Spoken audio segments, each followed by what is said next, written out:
Bienvenue à un autre épisode de Entre deux versets. Eliana, Salut. Alberto, Bonjour. Mélodie. Bonjour. Aujourd'hui, on parle encore de cette idée de grandir dans notre relation avec Dieu, mais dans une perspective par rapport à la Bible. Donc, le rôle de la Bible dans la construction de notre relation avec Dieu.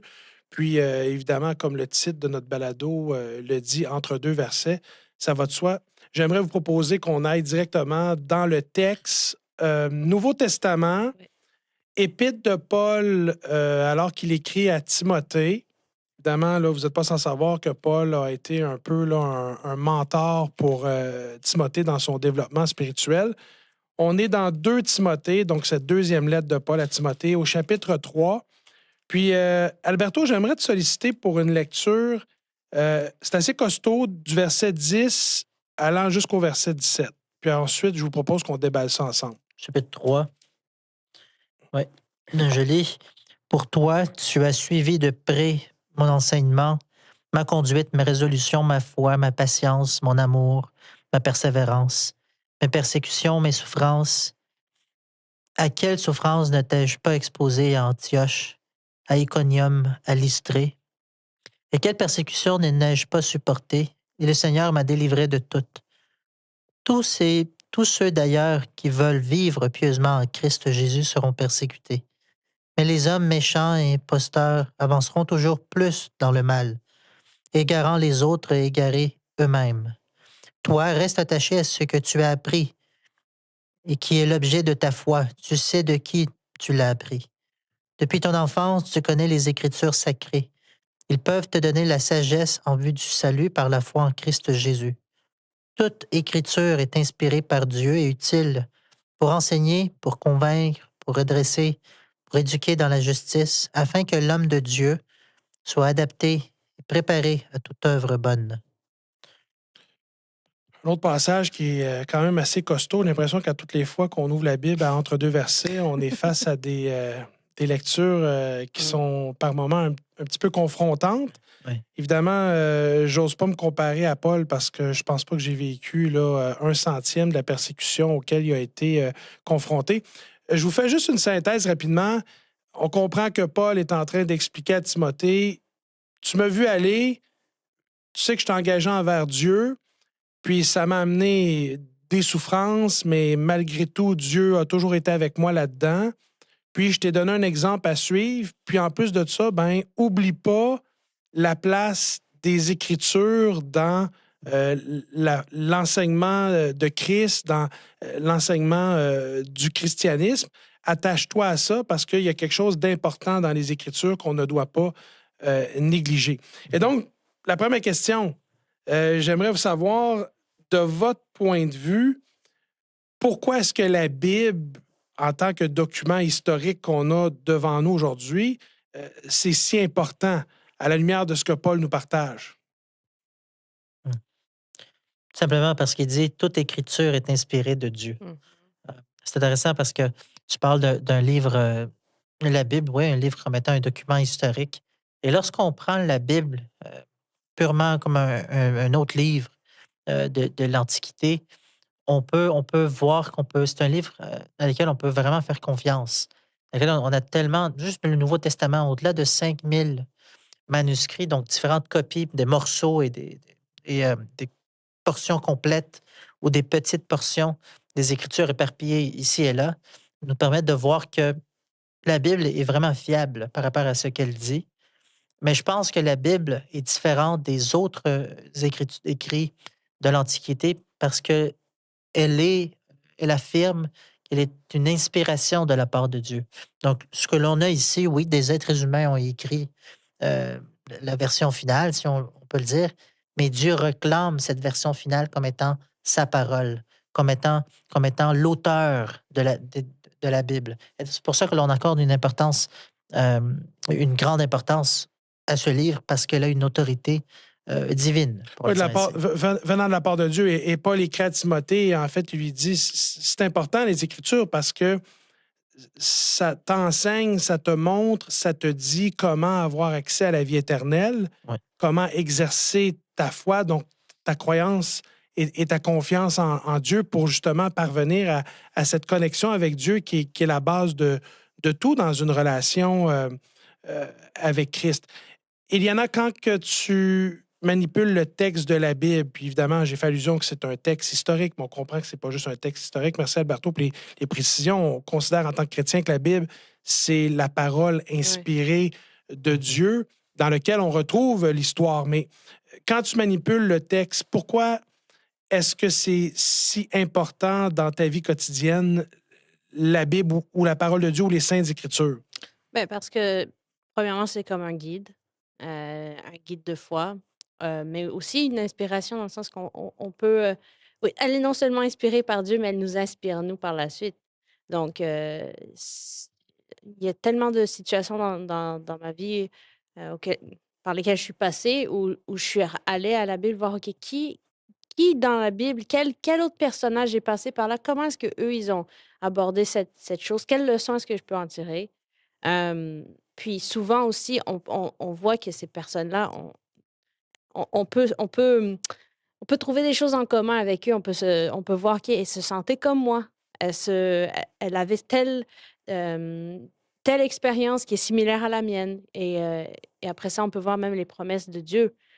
Pour moi, les promesses bibliques qu'on retrouve dans la parole de Dieu, c'est une C'est d'une source. valeur Ouais, ouais, inestimable. ouais, ouais. J'entends ce que tu Mhm. dis et je suis d'accord parce que, du moins dans mon expérience personnelle, je suis dans une situation où est-ce que c'est vrai que la Bible, c'est un livre non seulement inspiré de Dieu, mais qui nous inspire, donc qui, euh, en fait, nous lance aussi des défis, nous challenge. Et ce que j'aime, comme tu l'as si bien dit, c'est que quand je lis des histoires de personnages bibliques, je suis capable de me reconnaître dans ces Exactement, oui. personnages-là et ça m'encourage. Mélodie, je sais que tu as grandi dans un foyer chrétien, donc la Bible, c'est pas un livre là, qui est arrivé de nulle part et Non. tu as découvert ça là, à l'université. Euh, je serais curieux de savoir comment ça t'a été présenté, parce que c'est particulier là, d'être élevé dans un foyer où la Bible, c'est la centralité de tout ce qui se fait. C'était quoi ton rapport à la Bible en grandissant? Mais c'est sûr que ça a commencé avec ces petites bibles pour enfants avec c'est plus l'image, moins texte, mais au fur et à mesure, en grandissant, c'est vraiment plus axé sur ces histoires qu'on peut en avoir plus au début. Puis au fur et à mesure, un peu comme que elle disait à un moment donné, tu le lis, puis tu commences à te voir un peu des traits de caractère que, ah, ben, tu sais, telle personne, ben, moi aussi, j'ai vécu ça. Puis ça devient vraiment quelque chose de personnel. C'est que, tu sais, on va pas nécessairement avoir en lisant un autre roman ou d'autres choses. Tu sais, cette relation plus personnelle avec la Bible, c'est vraiment assez unique Fait que toi, là-dedans. et puis moi, je le ressens ça aussi, parce que bon, j'imagine qu'on est tous des lecteurs là, autour de la table. Forcément, je suis obligé d'admettre que j'ai lu la Bible, j'ai lu d'autres livres. J'ai même lu d'autres livres religieux. J'ai lu le Coran, évidemment le Bhagavad Gita et même euh, des romans, des biographies et autres. Des livres où il y a de l'inspiration, il Mhm. faut se le dire, là, il y a de l'inspiration, il y a de l'encouragement. Mais un peu comme toi, j'ai jamais lu autre livre que la Bible. J'ai comme l'impression, ben c'est pas une impression en fait, c'est que la Bible dit d'elle-même que la parole de Dieu elle est vivante. J'ai l'impression que je vis une expérience nourrissante. C'est comme si c'est vrai, c'est vivant, ça a un effet de transformation. Je pense pas que c'est les mots en tant que tels sur la page imprimée. J'ai cette conviction, là, corrigez-moi si vous n'êtes pas d'accord, que c'est l'Esprit de Dieu, le Saint-Esprit, qui prend les paroles qui sont vérités et qui nous les amène à notre conscience et à notre cœur. Et là, il y a une transformation qui se Ouais. vit. Tu vois, moi, la façon dont ça m'a été expliqué, puis c'est vraiment ça, c'est que tu commences à lire la Bible et tu finis avec la Bible qui te lit toi. Autrement dit, je prends le temps pour lire et puis je me rends compte assez rapidement que, eh ben oui, je suis décrit dedans d'une façon ou d'une autre. Et comme quelqu'un d'autre qui disait, enferme-moi dans une chambre, tu sais, juste avec la Bible et je vais te dire comment le monde se comporte. Donc, à partir de ce qu'on retrouve dans la Bible, on peut certainement dire, hey, c'est pas un livre comme les autres. non seulement de par la composition, non seulement par la quantité de personnes qui ont participé, de l'impact que le livre a tout au long de l'histoire, mais la capacité de transformer une vie. Et je pense que c'est ça qui nous montre jusqu'à aujourd'hui que le livre est différent parmi les autres livres. D'autres livres peuvent nous inspirer, peuvent nous amener à changer, mais transformer une vie comme le livre le fait, c'est vrai que c'est Dieu qui le fait, mais c'est Ça ça qui est dépasse la unique. compréhension. Là. On est devant une situation où est-ce que quelqu'un va lire la Bible, puis finalement, à travers l'étude de la Bible ou un accompagnement avec un autre chrétien qui va aider une personne intéressée à Dieu à mieux comprendre Dieu à travers la Bible. À un moment donné, ce qui arrive, c'est justement cette expérience personnelle avec Dieu. Puis là, une fois qu'on rentre dans un témoignage expérientiel, c'est dur à débattre avec les gens. Là. Moi, je veux dire, faut que tu te lèves de bonne heure si tu commences à me dire que ce que j'ai vécu avec Dieu, c'est le fruit de ma fabulation. Là. Je veux dire, c'est très concret. Moi, c'est aussi concret que ce que j'ai vécu avec Dieu et ce que je continue à vivre avec Dieu que de manger un cornet de crème glacée. Là. C'est concret à ce point-là. Là. Je peux pas renier Dieu en me regardant dans le miroir parce que je suis en train de me mentir à moi-même. Là. Oui, et c'est ça qui donne, je pense, que de la valeur à la Bible. C'est pas tant le fait qu'elle soit, tu vois, ce qui tourne autour de son existence, mais plutôt l'expérience que l'on fait. C'est pas quelque chose que je peux donner. Non, c'est pas une pilule que l'on prend et puis on passe à l'expérience. Non, non, je dois choisir d'en faire l'expérience. Et toute personne qui a déjà décidé de faire cette expérience-là, de donner une opportunité à Dieu en lisant la Bible, euh, il n'y en a pas une personne, en tout cas, je n'ai pas entendu personne encore dire je suis resté le même. Donc, c'est un livre qui est inspiré, dans le sens, en fait, le mot inspiré, hein, du grec théopaneus, tout ce qui veut simplement dire le souffle de Dieu. C'est-à-dire, nous existons grâce au souffle de Dieu et la Bible existe grâce au souffle de Dieu. Donc, c'est le même pouvoir, le pouvoir qui a été utilisé pour nous créer, ce même pouvoir qui a été utilisé pour nous transformer, nous créer à nouveau, créer une nouvelle créature en nous. Donc, c'est ce que je pourrais partager par rapport à Et je te ça. remercie de partager ce point-là avec nous. Eliana, évidemment, on est dans un contexte où est-ce que la relation avec Dieu, des fois, il y a des passes qui sont meilleures que d'autres. Des fois, il y a des hauts, il y a des bas. Quel rapport as-tu avec la Bible dans ton quotidien? C'est-à-dire, évidemment, on comprend qu'on a un devoir en tant que chrétien, une responsabilité de consommer la Bible avec régularité. Comment est-ce que tu y arrives? As-tu une recette? As-tu une cédule? As-tu un calendrier? As-tu un timer? Comment tu t'organises pour rester dans le texte ou rester accroché à la parole de Dieu? Ouais, je pense que les choses pour lesquelles on accorde le plus d'importance, en général, on veut les faire en premier. Donc, j'essaie le plus possible de faire ça ma priorité le matin quand je me lève parce que je pense qu'après ça, c'est facile de se laisser distraire, passer à autre chose. Fait que toi, c'est devenu une habitude ancrée. Là. Oui, c'est ça. Tu lis la Bible le matin comme Oui. tu te brosses les dents. Là. Oui. Si tu le fais pas, ça va pas bien. Là. Oui, puis après ça, par la suite, c'est pas juste de lire, puis OK, cocher, puis c'est fait, comme je me brosse les dents d'ailleurs. Parce que, la parole de Dieu, c'est une façon de communiquer aussi avec lui parce que je lis. Après ça, tu vois, il y a un moment de réflexion, on peut passer du temps en prière, mais par la suite, il faut vraiment prendre le temps de garder cette relation, cette communication, cette communion avec Dieu à travers la journée. Fait que pour moi, parfois, c'est juste de, je sais pas, mettre soit la Bible en audio ou écouter peut-être des chants inspirés de sa parole parfois aussi. Juste question de me souvenir de, OK, j'ai lu ça ce matin, mais ça continue. J'ai lu sa parole ce matin, mais ça continue à travers la journée. Ou bien de même réfléchir au travers de la journée, d'intégrer même dans mes conversations. Ah, tu sais, on parle de toutes sortes de sujets, puis juste lancer parfois, ah oui, tel que dans tel verset. Ou, ça devient d'en parler, d'en méditer, ça devient c'est là que le cœur peut assimiler les choses, pas juste l'esprit, c'est de le mettre en pratique. Effectivement, Ouais. évidemment, on parle, Mélodie, du rôle de la Bible dans notre Mm. relation avec Dieu. Puis, Iliana fait un bon point. Je veux dire, et là, la raison pour laquelle j'hésite, c'est parce que c'est dur de faire des confidences des fois, parce que quand on fait de confidences, on se met dans notre posture de vulnérabilité. moi, ça m'arrive, là, dites-le pas à tout le monde, là, mais ça m'arrive de ne pas ouvrir le texte physiquement de la journée. Là. Ça peut arriver à tout le monde. Ça arrive aussi même à moi. Mais la question que je vais te poser, Mélodie, c'est que dans ton opinion en tant que chrétienne, est-ce que tu penses que... Parce que l'objectif de la Bible, en fait, c'est que Dieu nous parle. C'est comme une lettre que Dieu nous écrit, puis nous, on reçoit... Prier, j'ai toujours l'impression que c'est moi qui parle à Dieu, mais quand je lis la Bible, j'ai l'impression que c'est Dieu qui me parle. Si j'épluche l'oignon, là, vraiment, là, au cœur de tout ça.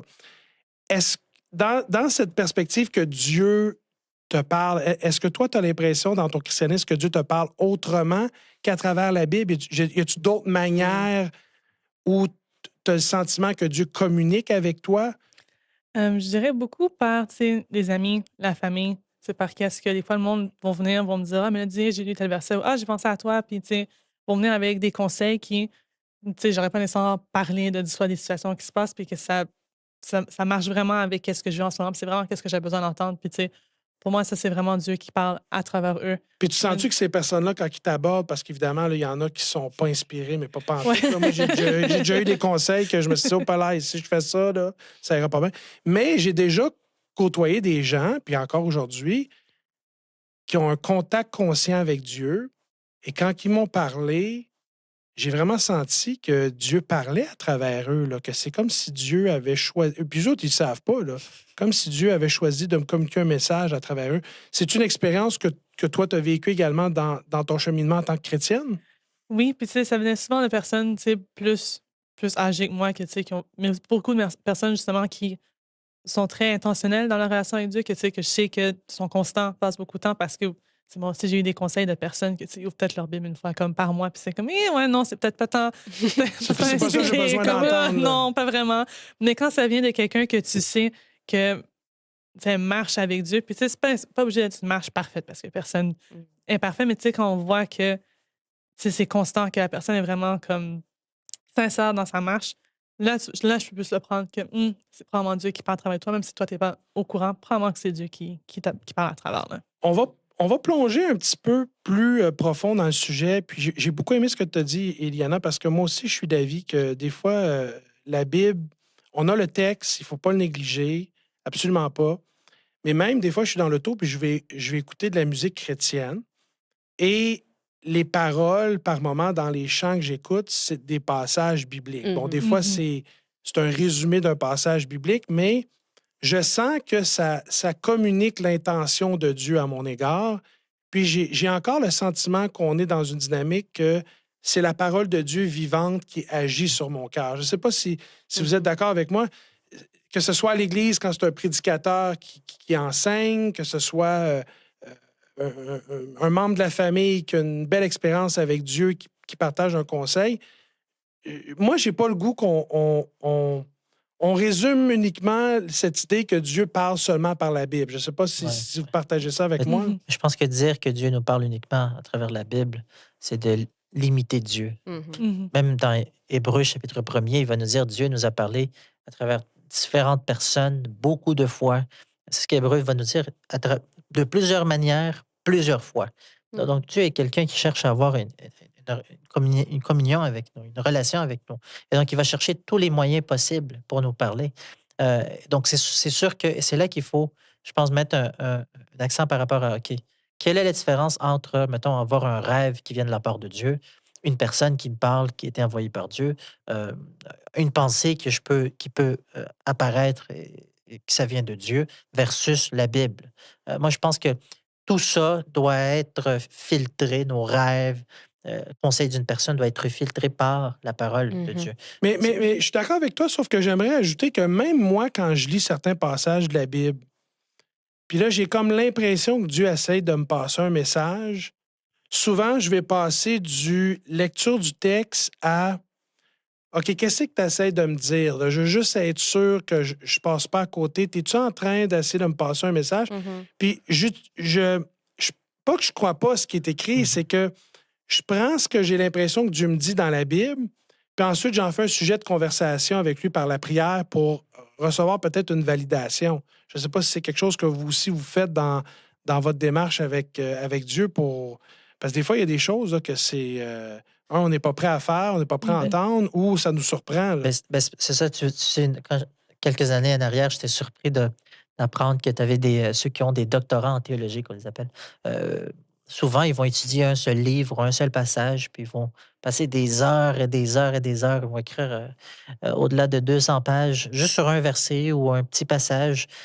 Et, euh, et c'est intéressant parce que un de eux, à un moment donné, il a dit, je vais relire ce passage, même après que j'ai écrit la thèse doctorale là-dessus, puis je vais continuer à apprendre sur ce passage. Donc, en ce moment, lorsque je vais lire tel chapitre, parce que j'ai vu certaines choses de ma vie, je vais aller capter un certain message. Mais Un dans, aspect différent dans Ouais. 5 ans, 10 ans, il mhm. se peut que je capte un message complètement différent. Je vous disais que je voulais approfondir un petit peu. En fait, c'est quand on relit 2 Timothée, chapitre 3, quand on est aux alentours du verset 16 et 17. Moi, j'ai quelque chose ici dans mes notes, juste pour résumer. Il est question des Écritures, donc d'inspiration des Écritures qui sont utiles. Donc, il y a une utilité à tout ça. Et l'utilité, en fait, elle se résume en 4 temps: enseigner, convaincre, corriger et instruire dans la justice. Et j'aimerais qu'on s'arrête quelques instants pour peut-être les prendre un par un et essayer de comprendre l'utilité de ça. D'emblée, pourquoi est-ce que la Bible est utile pour enseigner? Qu'est-ce qu'on cherche à enseigner? Qu'est-ce qu'on cherche à dire par rapport à la Bible? Mm. Des fois, dans la Bible, ça va nous enseigner par rapport au caractère de Dieu, en savoir plus sur lui. Mm. Ça peut nous enseigner autant aussi au niveau historique qu'on veut. Tu sais, les histoires là, c'est quoi le lien entre telle personne, mais aussi au niveau plus personnel, ça peut nous enseigner sur ben, c'est quoi la volonté de Dieu pour nous. Tu sais, c'est où qu'on devrait comme plus s'enligner dans notre marche spirituelle. Donc, tu sais, c'est vraiment plus at large. C'est désolé pour l'anglicisme, là, mais Non, mais quand tu dis ça, et je l'entends et je suis d'accord. Je suis d'accord. Je veux dire, la Bible est utile pour enseigner, justement, pour connaître Dieu, utile aussi pour nous révéler sa volonté. Puis moi, à un moment donné, je me suis retrouvé dans une situation très compliquée avec quelqu'un qui était également chrétien. Et bon, je voulais pas pardonner, ce qui fait pas de sens, mais quand on est dans notre orgueil, c'est pas facile de s'en sortir, surtout si on veut pas s'en sortir. Et j'ai ouvert la Bible. Il y avait des gens autour de moi qui me disaient, ben, tu sais, faut que tu pardonnes, là, ça va de soi, là, mais je voulais rien entendre. Puis justement, à un moment donné, j'ai ouvert la Bible, puis je suis tombé sur un texte, puis c'était entre ça et un coup de pelle dans la figure. Je pense que j'aurais préféré un coup de pelle, là, parce que Mm. c'était tellement faut que tu pardonnes parce que, dans le fond, au final, tu es complètement à côté. Là. Fait que je pense que dans l'enseignement, l'utilisation de la Bible pour l'enseignement sur la volonté de Dieu, c'est fort utile, puis aussi pour apprendre à connaître Dieu. Mais qu'est-ce qu'on pourrait dire aussi de convaincre? Parce que je pense qu'on est dans une démarche de conviction aussi par rapport à l'enseignement de la Bible. Je pense pas que ce soit de convaincre dans le sens de la preuve ultime, tu sais, par rapport à quelque chose. Mais c'est certainement, en lisant les Écritures, on peut voir certaines caractéristiques, oui, chez Dieu, comme ça a été mentionné, mais aussi par rapport à comment est-ce que Dieu pense, puis comment est-ce que Dieu agit. C'est-à-dire, lorsqu'on lit les Écritures, on trouve cette unanimité de voici comment est-ce que Dieu agit, voici comment est-ce que Dieu fait certaines choses. Et par rapport à ça, Dieu ne peut pas aller à l'encontre de certaines choses que l'on voit qu'il nous présente. Hein. Quand il se présente comme étant un Dieu de miséricorde, de grâce, ben, c'est ce qu'on va retrouver tout au long des Écritures, même dans des passages qu'on a un peu plus de difficultés, comme le déluge, hein, par exemple. Donc c'est un passage qui n'est pas évident, mais est-ce qu'on peut retrouver la grâce et la miséricorde de Dieu? Je pense que oui. Donc, convaincre, pas dans le sens de preuve ultime, mais plutôt convaincre dans le sens de voici comment est-ce que Dieu se présente. Et puis, ben oui, c'est clair, parce qu'on voit à travers Et après, on a un choix à faire à partir de l'Écriture. notre expérience personnelle avec Dieu, à savoir Mm. si on veut justement recevoir la totalité de l'inspiration des écrits de la Bible. Il y en a l'autre élément, c'est justement, bon, Paul, quand il écrit cette deuxième lettre à Timothée, c'est la question de la correction, que Mhm. le texte de la Bible est utile pour corriger. Comment est-ce que toi, tu reçois ça? Est-ce que tu trouves que c'est dur? Est-ce que tu trouves que ça fait du sens que la Bible soit utilisée un peu comme une façon de corriger? Euh, non, parce que lorsqu'on aime quelqu'un, par exemple les parents, lorsqu'ils aiment leurs enfants, ils veulent voir leurs enfants heureux. Donc, ils savent qu'il y a certaines choses qu'ils peuvent faire qui peuvent être néfastes. Donc, ils vont leur donner des conseils, ils vont les corriger, si on veut, dans un sens, de dire, écoute, ce que tu viens de faire, c'est pas la meilleure chose, telles choses peuvent arriver, voici les conséquences. Je pense vraiment que c'est pas une bonne idée que tu fasses ça. On donne des conseils honnêtes. Ils donneraient des conseils honnêtes à leurs enfants. Donc, je pense que c'est la même façon avec Dieu. C'est son moyen aussi de nous montrer, écoute, voici le chemin à suivre, voici comment y arriver. Puis, Mais c'est pour ton mais bien. c'est ça, c'est pour notre bien, C'est pour ton exactement, bien. par amour. T'as-tu l'impression, Avec Mélodie, amour. que est-ce que tu te sens restreint en tant que chrétienne par rapport à l'enseignement de la Bible? Et est-ce que Dieu t'appelle à vivre selon la Bible? Présentement, non, mais honnêtement, fut un temps que oui, tu sais, plus jeune, que comme, c'est tellement, tu sais, beaucoup de fait pas ci, faut pas faire ça, tu sais, non, restriction.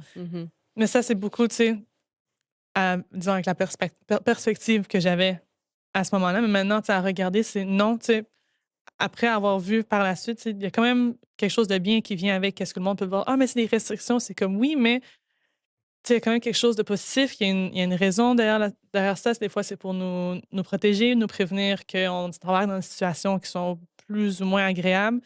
Donc, présentement, je pourrais dire que non, tu sais, je me Je- sens pas restreint. J'ai une expérience semblable à la tienne par rapport au fait qu'au départ, moi, j'ai eu l'impression qu'on est en train de m'encabaner, là, de me cloîtrer. Puis c'était surtout, ça je parle pour moi, là, c'est mon expérience, c'était de l'immaturité de ma part. C'était de ne pas être capable de comprendre, comme tu disais, que Dieu, comme un bon père, qui veut ce qu'il y a de mieux pour ses enfants, ben, il met en place des conditions à respecter pour nous protéger, pour nous aider à nous épanouir. Il nous reste à peine une minute. Le dernier petit bout, c'est sur instruire par rapport à la justice dans la justice. Évidemment, quand on parle de la justice, on ne peut pas parler de Jésus. Le rôle de la Bible, en fait, c'est de nous parler de Jésus. Je vais commencer par toi, Alberto. La Bible et Jésus, quel lien est-ce que tu fais? Oui. La Bible est le résultat de l'union entre l'être humain et Dieu. Jésus aussi, c'est la personne de Jésus, hein, le résultat de l'union de l'être humain et Dieu. Donc, la Bible, du côté, c'est le but de nous révéler, oui, Jésus, mais Dieu. Jésus, de son côté, avait cet objectif de nous révéler le Père. Donc, je pense qu'il y a un lien très fort entre Jésus et la parole. À la fin de la journée, la parole est là pour justement nous révéler Dieu et Jésus est tu vois, le sommet de cette montagne que Dieu a employé pour nous révéler, pour se révéler à nous. Je te parle de Jésus, je te parle de la Bible. En un mot, ça fait naître quoi dans ta tête? Je dirais que c'est plus le caractère. Tu sais, on se dit souvent qu'il faut refléter le caractère de Jésus, puis on peut se demander, OK, mais comment, pourquoi, comment qu'on fait? Ben, tu sais, en allant lire directement dans la Bible, tu sais, les exemples, c'est de lui-même qu'on peut voir, mais aussi à travers d'autres personnes qu'on dit qui ont réussi à avoir le même caractère que lui. Vraiment, on peut tout voir à travers la Bible.